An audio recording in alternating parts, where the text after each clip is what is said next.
আমি যুবকদেরকে অনুরোধ করি, ছোট ভাই, তোমরা এই 14, 15, 16 বছর 20 বছর বয়সে তোমরা কোনো মহিলার সাথে অবৈধ সম্পর্কে লিপ্ত হয়েও না। আমি অনুরোধ করলাম, তোমার জন্য আল্লাহ যে রিজিক রেখেছে তুমি পাবা ইনশাল্লাহ। আস্থা রাখো আল্লাহর প্রতি।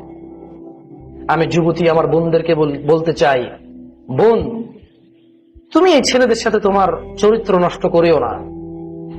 তুমি সন্তুষ্ট থাকো। আলহামদুলিল্লাহ, এই দেশের মাটিতে এখনো মানুষ এটা মনে করে না যে মেয়ের বয়স 30 বছর হলে বিয়ে দেবো, ম্যাচুর হইতে হবে।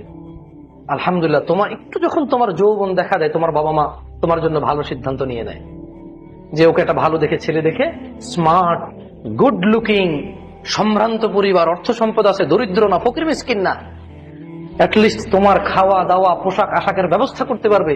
তোমার বাবা মা তুমি একটু বড় হলে সে চিন্তা করে একটা তোমার জীবন সঙ্গীর জন্য ওরা কিন্তু তোমার জন্য সময় ব্যয় করে। এটা তোমার নিয়ামত। পৃথিবীর অনেক দেশেই তাদের মেয়েদের নিয়ে এভাবে চিন্তা করে না। আলহামদুলিল্লাহ, বাংলাদেশে তোমার জন্ম, এই দেশে তোমার জন্ম হতে তোমার জন্য এটা অনেক বড় নিয়ামত যে তোমার পিতামাতা তুমি একটু বড় হলেই তোমার জন্য জীবন সঙ্গীর একটা উত্তম ব্যবস্থার পরিকল্পনা করে। তারপর নিজ নিজ ক্ষমতা, নিজ নিজ চয়েস অনুযায়ী তারা চেষ্টা করে তোমার জন্য ভালো একটা ব্যবস্থা করতে। তুমি তোমার পিতামাতার প্রতি কৃতজ্ঞ থাকো। বোন, তুমি অবৈধ সম্পর্কে আসিও না।